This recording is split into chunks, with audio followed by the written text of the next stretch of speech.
If you're looking for the ultimate expression of American muscle, look no further than the Dodge Challenger. In fact, for over 15 years, the Challenger was essentially the vehicle of choice if you wanted to drive around something that was basically a big middle finger to all those all-electric vehicles, which is why the all-new version of the Charger was essentially a big controversy, not because they changed the name from Challenger to Charger two-door, but because they launched the car as an electric vehicle first, known as the Charger Daytona.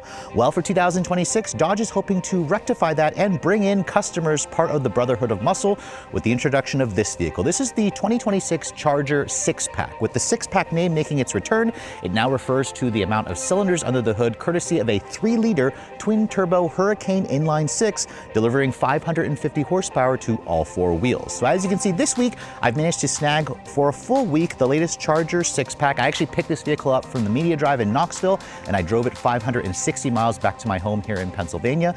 And the big question I want answered, with the return of an internal combustion engine under the hood, will Dodge finally be able to bring back consumers and enthusiasts to the Dodge showrooms with this new Charger SIXPACK? Stay tuned to find out.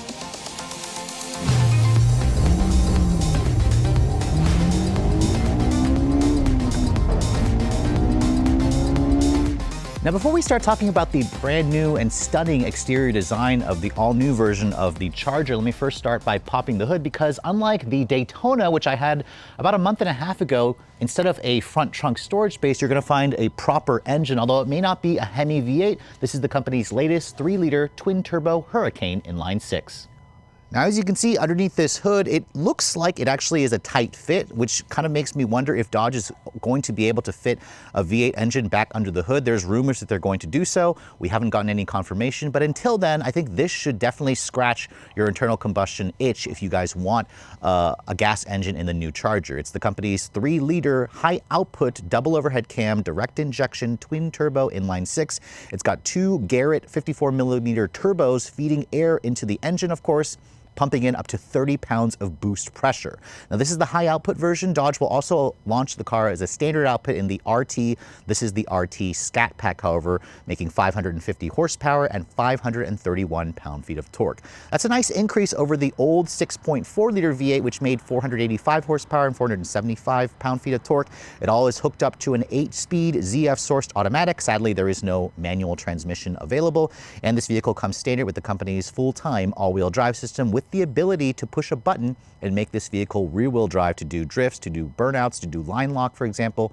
So it seems like Dodge hasn't forgotten about the Brotherhood of Muscle. Now, this is an inline-6 twin turbo, so it's part of course, engine downsizing, but sadly, I don't have final fuel economy figures just yet. However, I did drive this vehicle on a really long road trip, and we'll talk about the fuel economy I got later on in the driving scene. I would estimate once the fuel economy figure comes out, it's probably gonna be rated around 18 city, maybe 26 highway, which would be a nice improvement over like the 15, 24 that you got in the V8 models. This engine is designed to run on premium. If you guys go for the base RT, it will run on regular gas just fine. It has a 17.5-gallon fuel tank, and during my testing, I was able to achieve just under 400 miles of range between fill-ups. That makes the range of this vehicle roughly twice as good as the electric Charger Daytona. Now, Dodge claims this model is good for 0 to 60 in 3.9 seconds. We'll test it out when we get the vehicle out on the road. It has a top speed of 177 miles an hour, so that's like 40 miles an hour faster versus the electric version of the car. And because it doesn't have a big 100 kilowatt-hour battery pack weighing it down, this vehicle as it sits weighs in at just over 4,800 pounds. So it's around 1,000 pounds, actually 1,200 pounds lighter versus the electric version of this car. But it also is still around 400 pounds heavier than the old Challenger Scat pack with the V8. Keep in mind also a Mustang is going to be roughly 900 pounds lighter than this vehicle. But let's go ahead and close up the hood here and talk about the rest of the exterior styling. Now, as you can see on the hood itself, there's this kind of like bulge, and it also says SIXPACK, but it's kind of mounted the other way, so you kind of have to view it from behind the vehicle. And you cannot see that when you're actually from behind the driver's seat. At least I could not, but it's not actually even a functional heat extractor vent. It's just there for looks. But You can clearly see the hood bulge on this vehicle, and in this exterior color called Peel Out. This is an extra $800. This is essentially the iconic hero color that Dodge is launching the car in. It looks absolutely amazing. When I drove this vehicle from Knoxville to Pennsylvania, I actually had so many people just checking out the car, giving me a thumbs up, including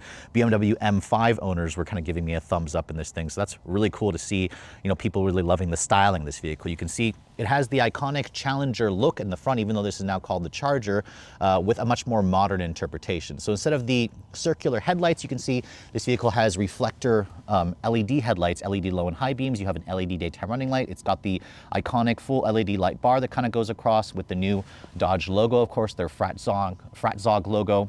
And compared to the EV model, you'll be able to tell this is the gas-powered because it doesn't have that flow-through R-wing for aerodynamics. Instead, it has a hood bulge, and it also has more functional openings down here at the lower fascia. That's, of course, for the necessary cooling.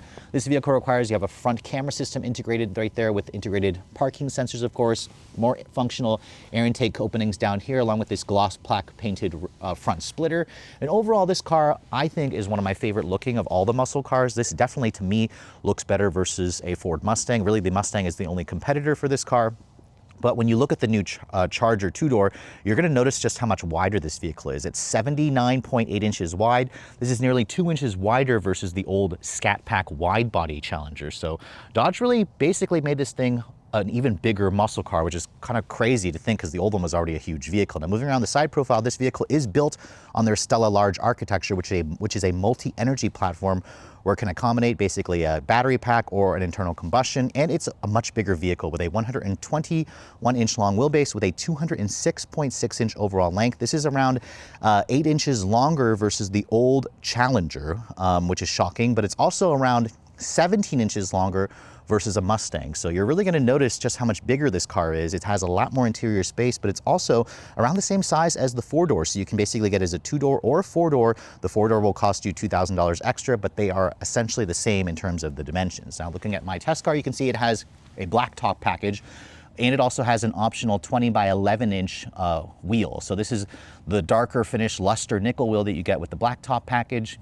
You can see it's a 20-inch wheel riding on a 305 by 35 ZR20 Goodyear Eagle Sport all-season tire. So it's a square setup, 305s all around. If you guys don't get the optional for $1,100, you know, 20 by 11 inch wheels, they'll shrink down to a 275 width. The brakes are slotted. As you can see, they measure just under 15 inches in the front, a little over 14.2 at the rear, clamped down by a Brembo, looks like a 6-piston caliper. I would have preferred to have the brakes painted the same orange color as the exterior. It would have been matching a little bit better, but it still looks pretty great. And you can see all independent suspension, no adaptive dampers, surprisingly. That's something you can get on the Mustang, but the Charger does not offer that, at least for now. And you can see with its bulging fenders, it doesn't require any more of the additions that you found in the old wide body models. And it just sits really nice. It looks really great, especially with those bigger wheels. You can see there's the Scat Pack logo, which is still very iconic. That's how you can tell that this model has the higher output straight six. And then with the carbon and suede package, you can see my test car also has carbon fiber exterior mirror caps. They also include a full 360 camera. It looks like no actual integrated turn signals within the mirrors, which is surprising, but it does have power folding ability. And then for an extra $1,000, my test car also has the glass roof. This sadly does not open up to vent air, but it kind of creates a nice effect, like a black roof effect with the vehicle, which kind of helps to break up the orange color. There's also black along the lower side sill, which kind of helps to make the vehicle look a little bit slimmer. But as you move back from the vehicle, you can really see the huge length of this car. In fact, I do think that the four-door looks better. I had a four-door about a month and a half ago, and I think for the extra $2,000, the four-door is a no-brainer. But if you prefer that classic two-door muscle car look, this is definitely going to attract a lot of attention everywhere you take it, especially in this color. Now, looking at the rear, you can see the taillights basically look identical to the electric version. It's got kind of like a racetrack-inspired three-dimensional look to the full LED taillights, along with the Fratzog logo that is also illuminated. You can see it's a full LED taillight design. I also love this kind of rear duckbill spoiler that's kind of, or it's like a deck lid spoiler, I'm sorry. It's black painted. It looks good, of course, with the peel out color. You can see down here at the lower bumper, there's some integrated parking sensors, and instead of Fratzonic, which on the electric version is their chambered exhaust speaker system, it just says Charger down there, but there's no like Scat Pack or SIXPACK badging back here. Instead, you're going to be able to tell this is the gas model because it will have real 4-inch oval exhaust tips, and these exhaust tips are black because of the black hawk package. And even though this isn't a V8, Dodge says it's an active exhaust system. So let's go ahead and fire it up. You guys can hear how it sounds real quick.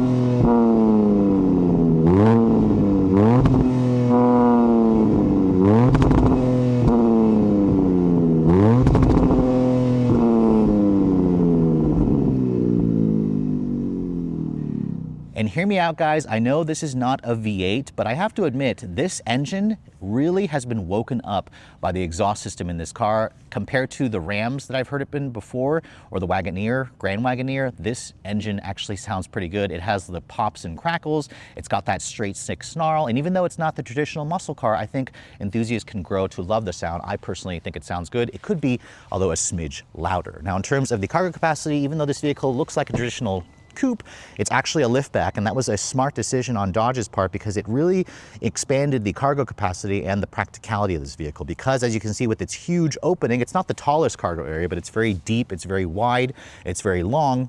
You get around 22.7 cubic feet of storage space with the seats up. That expands to 37.5 cubic feet of space when you fold down the back seats. So this is, again, huge. It's like double the cargo capacity what you find in like a Ford Mustang, for example. You can see there's a couple of LED lighting in here. There's also the button there to close and open that. And if you open this up, you can see no spare tire, unfortunately. Instead, you just get a fix-a-flat kit and a little bit of underfloor storage. The 12-volt battery, it looks like it actually lives underneath here, so that's kind of interesting that they did that for weight distribution. But overall, as you can see, if you plan to use this as a family vehicle, you're going to be quite surprised with how practical the new Charger is. So the exterior of the new Charger two-door is obviously going to grab your attention, but what about the interior? This is where Dodge made some pretty big improvements that finally brings this car into the modern era. Before we get inside, however, let me show you guys the key fob. This is the updated Dodge Intelligent Access key, of course, with their new logo with like carbon fiber look on the actual back of the key fob with some chrome trim. It's a nice feeling key. It fits nice in your hands or your pocket or your purse, for example. You can see all the usual buttons here for unlock, lock, remote start, power liftgate, and then a panic function. I want to point out that the power liftgate is only included if you guys spend the extra $5 grand for the Plus package. This car does come with remote start, which you can basically just tap that twice and it fires right up, and you can hear it. It's got a nice little burble from the exhaust. You can even hear the baffles opening and closing when you start it up from the remote start. It's a nice sound. And again, it's not the Hemi, but it's definitely much better versus the fake sounds that you heard from the electric model. You can turn off the remote start from there. And I mentioned earlier this car had power folding mirrors. I lied. It actually doesn't have power folding mirrors. You can manually fold them in, but I'm surprised at this price point, it doesn't have that. Now you can see as you approach the door handle, it has a very old school style door handle, and there's a little pressure pad on the back of that, this little area. When you have the key fob on, you can basically just pull that, push that pressure point in, it'll open the door for you. You can also tap that button, that'll lock the door for you. This car doesn't have an auto-way lock or unlock feature, so keep that in mind. Some competitors offer that, but as you can see, this vehicle, when you open up the interior, it has, first of all, the two-door has a massive front door. This is like the biggest front door I've ever seen on any production car, and that's because the four-door is basically the same length of this car. So that's why I think proportionally, I think the four-door looks a little bit better. But as you can see, my test car has the upgraded carbon and suede package, which gives you these sportback seats. Now, these are a completely new seat design. I also love the way they look. They're fully redesigned. You can see they're a combination of leather and Alcantara with this interesting print, and you also have contrast red stitching. These seats are also heated and ventilated, and it also comes with a two-person driver memory, along with adjustments in like 14 different ways. This is part of the Plus package. If you guys want the ventilated seats, you have to spend that extra $5 grand for the Plus package. Dodge also offers a demonic red interior as well, but I was kind of hoping the company would offer like a light gray or like a brown interior as well. But for now, it's either only black with the red accents or that demonic red, which you cannot get the red with certain exterior colors, including this peel out orange. Now, as you can see, the door panel has some pretty high quality materials because of that carbon and suede package for an extra $2 grand. I have genuine carbon fiber covering the entire inner portion of the door panel here, along with real leather stitching, or real leather and contrast stitching covering this upper portion, slightly padded leather area here where you rest your armrest or where you rest your elbows. I also love how this grab handle is pretty big. You can also put stuff in here like a phone. There's also beautiful ambient lighting behind here. The window controls are one touch up down for both the fronts, which is a nice touch. And then you can basically open the door by pushing that. That activates the door lock the digital latch, and if the power is out, you can actually pull it right here manually in case the power doesn't allow you to open or use the button. Down here in this lower panel, you can see it's hard touch plastic, but it almost feels like it's rubberized, along with some pretty decent storage pockets. And overall, the interior is pretty much identical to the electric version that I tested about a month and a half ago. Now, stepping inside, this vehicle has around 5.5 inches of ground clearance, so it has a relatively low step in height. As I shut the door, that heavy door produces a relatively solid sounding thunk. There was a slight rattle that you heard, and that's my garage clicker that's mounted onto the sun visor. But once you're inside here, you can see this interior definitely feels much more upscale than even the previous generation or its competitor, the Mustang. There's a lot of nice materials and impressive tech in here. Now, starting the vehicle up, you can see it's got like this interesting octagon for the start-stop button right behind the shifter, the pistol grip shifter. And this is not a hybrid or a mild hybrid, so you can hear the engine has a very satisfying note when it starts up, along with a nice little burble from the exhaust. My test car has heated seats and heated steering wheel, which I'm going to turn on really quick because it's a little chilly outside. But as you can see, this interior is pretty identical to the electric Daytona that I tested. You can see the beautiful attitude adjustment ambient lighting, which you can change the color, and it kind of goes across the entire dash and the door panel. It's a really cool feature. It's a design touch, obviously, that I think looks really good. It makes the ambiance of this car really nice. But I will say that at night, it produces some pretty irritating reflections into the actual windshield. Now, you can turn it off from the instrument panel or from the center display if you'd like, but I think it definitely adds some drama to the interior. I love the new steering wheel. It's like a squircle design, so it's a flat bottom and a flat top. The Plus package also includes a power tilt telescoping function. You get a lot for that extra $5,000. And you also have these paddles, although I think Dodge should have stole the paddles from Alfa Romeo, because these paddles are plastic. They're not very large. They're a little hard to find sometimes. They control the 8-speed automatic, of course. You have your drive mode selector here, which you can push that. It brings up your drive pages. You can choose between a sport, auto, wet, snow, and a custom. You can also go into a custom setup here and adjust the propulsion for the engine, the paddles, the traction control, and the steering system. No adaptive dampers, though. That's surprising to me, considering the price point of this car. But in terms of the technology, you can see the Plus package includes a larger 16-inch fully digital driver display. You can also put the GPS functionality into that display, and then you've got a standard 12.3-inch center display with Uconnect 5 software. So it has wireless Apple CarPlay, Android Auto, it has over-the-air updates, it also has built-in GPS, of course, and you can see the home page is also customizable. There's also, if you go to the vehicle pages here, there's a performance pages. If you go to dashboard here, you can go to your race options or the performance pages. So it shows you basically G-force gauges, propulsion, and then like a timer, for example. There's a built-in 0 to 60 timer. We'll talk about the 0 to 60 time later on during the driving scene. But overall, Uconnect 5 has its issues, but in this car, it's been relatively quick and snappy, which I appreciate. You have dual zone climate control with this kind of touch sensitive panel. Well, actually, I'm sorry, it is touch sensitive, but you also get haptic feedback. So when I start tapping it, I can also push down and the whole panel will move, or I can just tap it very lightly. There's traditional air vents here, which I also like. There's 2 USB-C charging ports. You've got more buttons over here for activating the launch control, the stability control, lane departure alert, parking sensors, and then your auto start stop defeat button is there. In terms of the dashboard materials, you can see that beautiful leather carries over here and here, where you have contrast stitching. It's nice padded area here as well. More suede Alcantara on this lower portion. And this trim also includes a head-up display. I think that's included with the Plus package, so that's a really nice touch as well. The heat functionality on the steering wheel gets really hot. It's 3 levels. Same thing with the seats. You also have 3-level ventilated seats, which the ventilated seats are also really, really good. So I really appreciate that. You have a wireless phone charging pad here, which works very reliably, and it also keeps your phone from overheating with the vents, as you can see here. Another storage compartment here. The pistol grip shifter definitely feels a little bit cheap. I don't really love the way it feels, but it looks great. If you put it into reverse, you can see there's your full 360 camera, which includes a top-down view, includes parking sensors, of course, cross-traffic braking. The quality and the resolution is also pretty good. It gives you trajectory. You can also go to several different views, of course. This is included with the Plus package, so if you want the 360 camera, again, you have to spend the extra $5,000 for that Plus package. And then you can see down here, you've got more genuine carbon fiber, real leather, big cup holders, pretty good storage here. I was actually utilizing this on my longer road trip nicely. Nice padded center console. Although one thing I noticed, at least for my driving position, I wanted this armrest to be pushed forward a little bit more. So I found it to be a little uncomfortable when I was sitting here driving. My elbow was just barely hitting this. So This is an area where I wish Dodge offered the ability to adjust this forward, but that's a personal thing for me with my body type and my frame. Open this up, you can see it only opens up from the driver's side. You have a pretty decent storage area with a 12-volt power outlet. Your USBs are located here. And you can see these seats, they are comfortable and supportive, but they also still can accommodate somebody of wider frame. I did notice after 4 hours, my bottom was starting to hurt pretty bad, but they are a pretty comfortable seat, especially or even on those longer road trips. You can see glove compartment is damped but not lined with felt. It's a bin style, it offers additional storage. And then there's an 18 speaker Alpine stereo for an extra $1,000. It was definitely booming. The bass is really heavy, which I had to turn down. I found the bass to be a little overwhelming, but it was definitely a nice sounding audio in case you got tired of listening to that straight 6, which by the way, the straight 6, most of the noises are authentic. At least that's what the engineer told me, it's authentic noises, but I feel like there is some sound that's being enhanced through the speakers, but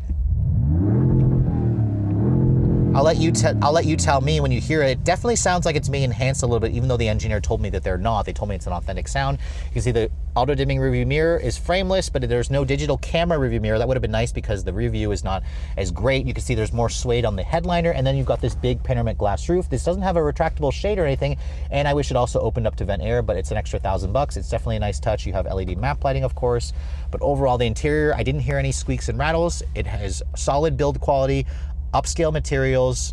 Fit and finish is great. Visibility is also good aside from out of the back. This is much better versus the previous generation. I think a lot of people are going to be quite pleased with the interior, especially if you're coming from the old model, which just felt extremely dated. But let's go ahead and hop into that backseat area, which as you can see, this is the 2-door version, but you'll be surprised to see that there's actually space for full-size adults back here. So as you can see, pull that strap, push the seat forward, it will automatically move out of the way to give you a pretty big opening to get into the backseat area. And this is the beauty about this car being so damn huge, is the fact that once you get back here, Dodge says the legroom is 37.2 inches back here. 37.2 is basically the same as the 4-door model. This is kind of where my driving position was on the passenger side. There's still plenty of space for the passenger here. And as you can see at 5'7", I have plenty of leg room. I can actually sit back here and cross my legs, which is shocking. This actually has 8 more inches of leg room versus a Mustang, which again shows you why people love the Challengers and Chargers, because they're so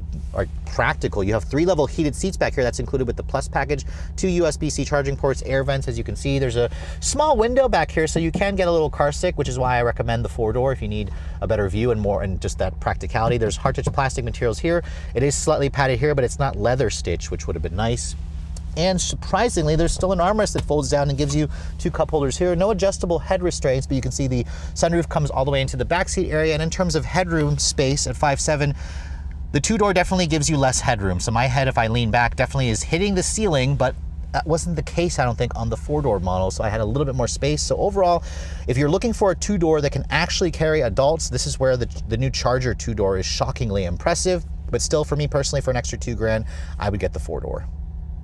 So at long last, we are behind the wheel of the all-new 6-pack version of the Dodge Charger, the gas-powered model. This is arguably the car that Dodge should have launched about 1.5 years ago, but instead they wanted to launch the Daytona, the electric model, first. I already spent a full week with the Daytona, and to be honest, I've been super excited to drive the 6-pack after I spent a full week with the Daytona. It was a fantastic car, but I knew the car would be even better with the twin-turbo Hurricane straight 6. And what's interesting about my experience with this car is I literally flew out to Nashville to basically pick this car up, and then I drove it from Nashville back to York, Pennsylvania, which is around an 8-hour drive, around 550 miles. So I have a lot of thoughts about this car that are still kind of very fresh in my head.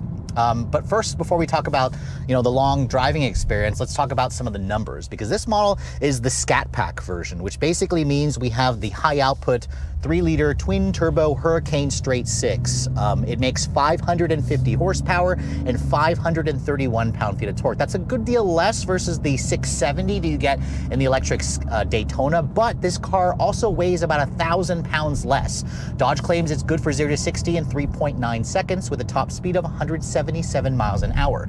The last Daytona Scat Pack that we tested, the 4-door, did it in 3.36 seconds. So I'm anticipating this car is going to be a little slower than that, but let's go ahead and see what we can get on our 0 to 60 timing equipment here now that we're on our usual stretch of road. To get the best time, you put it in sport mode, and then you activate the launch control function, which is activated right here basically. And it tells you to apply the brakes And I'm actually going to apply the brake, continue to hold full throttle. Oh!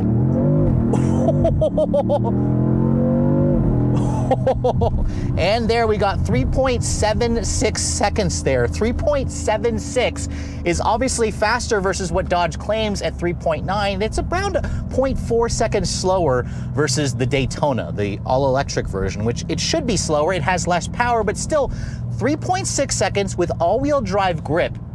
This thing gets out of the hole so fast, the launch control will rev the engine up to 3,200 RPM, that's the max it'll allow you, and then it just dumps everything, it just takes off, and it finally has that easy feel, that ease of launch that Chargers have never had because they've always been rear-wheel drive, basically. Let's try that again here, just because I want to see what I can actually get here with this 0 to 60 timer. This time we're not gonna use the launch there, we're just gonna brake torque it. Oh!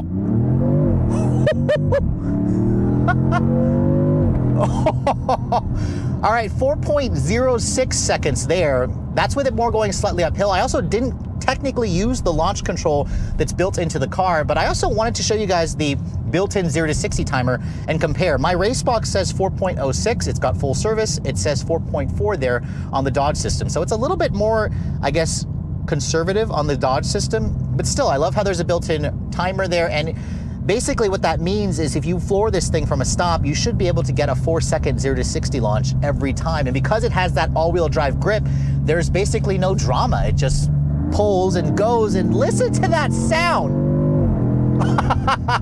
Now, of course, it's not the same as the 6.4 liter Hemi or the supercharged Hemi, but still, this noise, guys,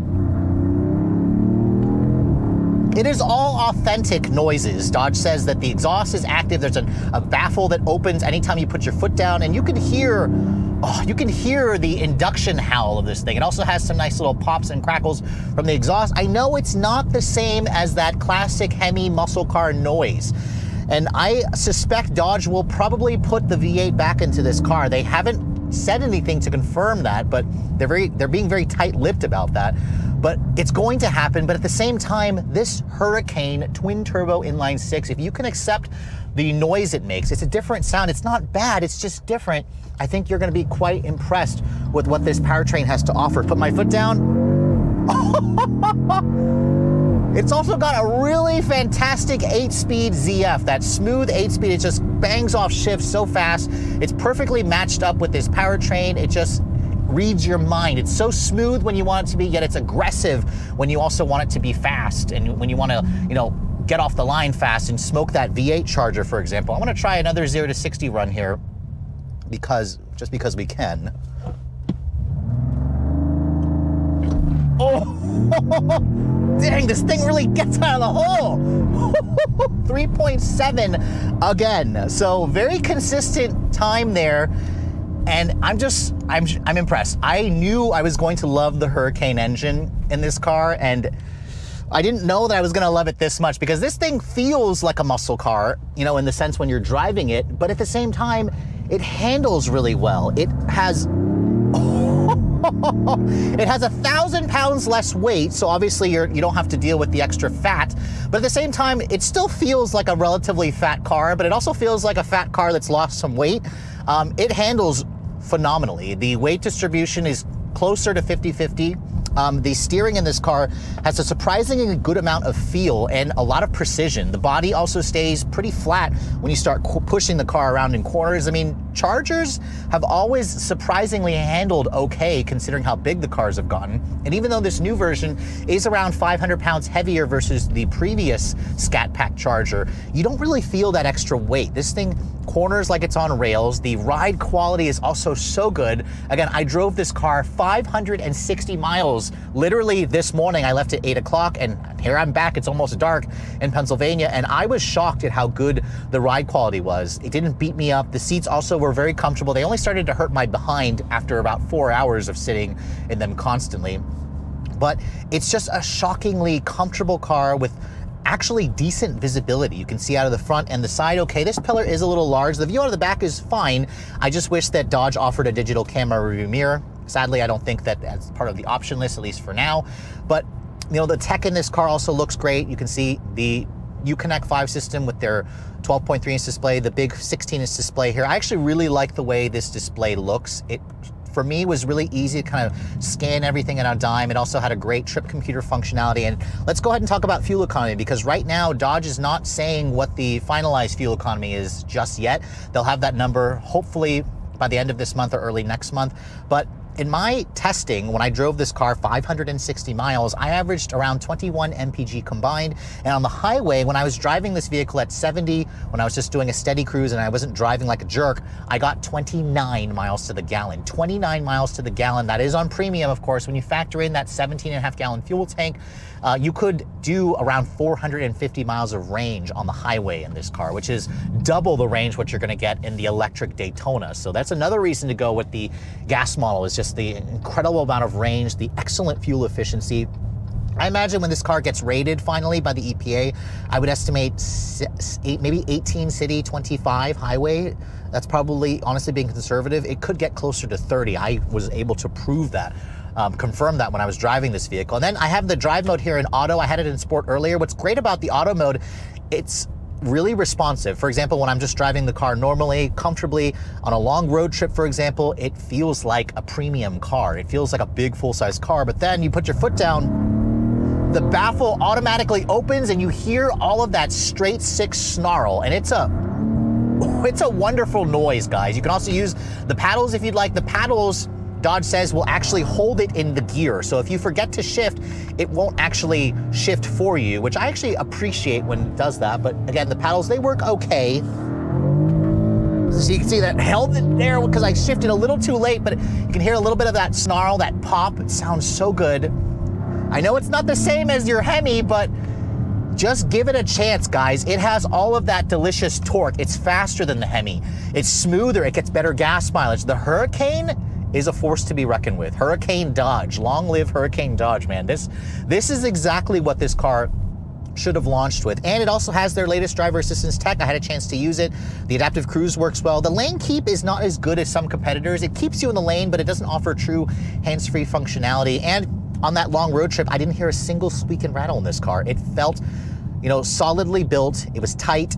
No, nasty noises here and there, and it was also relatively quiet. When the exhaust was not making all that lovely straight six snarl, it was actually a really comfortable everyday highway companion, and I could easily drive this vehicle on any kind of long road trip. And that's exactly the reason why the Charger and Challenger, the old ones, were so popular, because they were excellent GT cars. And Dodge has basically preserved that with this model, but at the same time, they've added another level of performance that I think will make you seriously consider buying this over a Mustang GT. I know the Mustang has a V8, but this is just a much easier car to live with on a daily basis. And I also love the all-wheel drive grip, but at the same time, you can get a rear drive mode at a simple touch of the button. Now, when the original Dodge Challenger was first introduced around a decade and a half ago, it basically became the best-selling muscle car that you could find in America, with Dodge selling well over 60,000 units annually. It outsold the Camaro, it outsold the Mustang. So clearly, Americans loved the style, the practicality, the comfort, and the V8 performance of the old Challenger and Charger, which is why the electric version was such a big controversy, because Dodge is essentially the anti-EV. The Brotherhood of Muscle essentially hates EVs, which is why it was an interesting choice for Dodge to introduce the electric model first, and sales have definitely reflect that, because Dodge basically this year so far has struggled to sell around 7,000 of the electric version of the Charger. However, with the introduction of the SIXPACK, I definitely see that problem being rectified pretty quickly, because as you guys saw, the performance that the inline six delivers is going to smoke basically any of the V8 non-Hellcat versions of the previous generations. And to be honest, with the all-wheel drive grip, this car is going to be faster, at least to up to like 60, maybe even 80 miles an hour versus a Hellcat that you pull up next to, because remember, the Hellcats are all rear-wheel drive. They have trouble putting the power down, where this vehicle doesn't. We clocked a 0 to 60 time of 3.7 seconds very consistently with no drama whatsoever. And of course, with the push of a button, you could easily engage rear drive mode if you want to do some tail out shenanigans, you want to do some burnouts. So I love the fact that Dodge gives you that option. In terms of efficiency, I was also shocked to see how fuel efficient this engine was, getting around 23.5 miles to the gallon in mixed driving in my testing, while achieving up to 29 on the highway, which is good for well over 400 miles of range if you guys drive it more conservatively on the highway. So it's a big issue with the old model that was hit with the gas guzzler tax. Obviously this isn't, and it's just going to be a much more practical, more refined vehicle and an easier car to live with on a daily basis. Along when you factor in the comfortable ride quality, the upscale interior, which offers plenty of space even for full-size adults in the two-door model in the back seat, along with its huge cargo area, and the big upgrades in technology, this finally feels like a modern vehicle because it is. It's built on an all-new platform, and it finally has an engine that's worthy of this platform. And while some of you, again, you purists out there, are still going to be missing the V8, I don't blame you for missing the V8. If you open up your minds and give this inline-6 a chance, it has its own unique sound. I imagine the aftermarket's going to come out with an even better sounding exhaust. There's probably going to be tunes available that's going to increase the power even more, although 550 horsepower makes this vehicle more powerful than the S58 inline-6 twin-turbo from BMW's M3, which is kind of shocking that a Dodge makes more horsepower per liter versus a BMW M car. So again, it shows you how serious Dodge is about performance. And don't forget, this is still just the Scat Pack. I expect a Hellcat version to eventually show up at some point again. It's very possible Dodge could shove the 6.2-liter supercharged V8 back under the hood. If they pair it with all-wheel drive and well over 700, maybe even 800 horsepower, that'll definitely make this vehicle even more enticing. But I have to admit, with the inline-6, this has now become my favorite muscle car. I would probably choose this over a Mustang GT, which brings me, of course, to availability and pricing. Because if you want to get your hands on the Charger 6-pack, you're going to have to wait until December. Dodge says that you can order them now, but your deliveries won't start toward the middle to end of December. And pricing for the 6-pack is also very enticing. Dodge claims this is the most powerful muscle car for under $55,000 because the base, or at least the high output Scat Pack starts at $54,995. If you guys want the RT, which has 420 horsepower, it'll cost you just under 50 grand at $49,995. Now, of course, that is more expensive versus its closest, competitor, the Mustang GT, which starts at around 46 grand, 51 for the premium. However, this car is around $10,000 less than the Mustang Dark Horse, which starts at 64 grand. And this vehicle also has more horsepower and more torque. It's going to be quicker, of course, with the all-wheel drive, more comfortable, more practical. Of course, my test car here with options that it actually has a lot of options, from the blacktop package, the carbon and suede package, of course. It's got the plus package, which is the most priciest at $5,000, but you get, those features like the power liftgate, and the upgraded interior, along with the Alpine stereo and the glass roof. All in, my test car is $69,445. So just under 70 grand. Definitely makes it expensive, but also keep in mind a Mustang Dark Horse is going to cost around $80,000 fully loaded. However, the Dark Horse is probably a little too track oriented. You could comparably equip a GT Mustang for around $64,000. So at that point, the Charger is around $5,000 more expensive, but with the additional comfort, premium features, space, all-wheel drive grip, and performance, I'd argue that it's probably worth that look as long as you're okay with giving up that V8 noise or a manual transmission. But again, I think with the introduction of the 6-pack, Dodge finally has a vehicle that's going to bring back, that traditional purist back into showrooms. And I think what Dodge should also consider is shoving maybe that Hurricane 4-cylinder under the hood and bringing the price down another $10,000 to just under 40 grand. But again, Dodge is just getting started. But this 6-pack model is going to represent a pretty nice sweet spot for a lot of enthusiasts out there looking for a 2-door or 4-door that has the practicality that you probably wouldn't expect from something that sits so low to the ground. But with all that said, hope you guys have enjoyed my very detailed overview on the brand new 2026 Dodge Charger 6-pack Scat Pack. If you're also looking to see the latest cars I'm testing, be sure to follow me on Instagram at redline_reviews, like us on Facebook, and as always, guys, please keep subscribing to the Redline Reviews YouTube channel for all the latest reviews. Thank you so much for watching. I'll catch you all in the next video.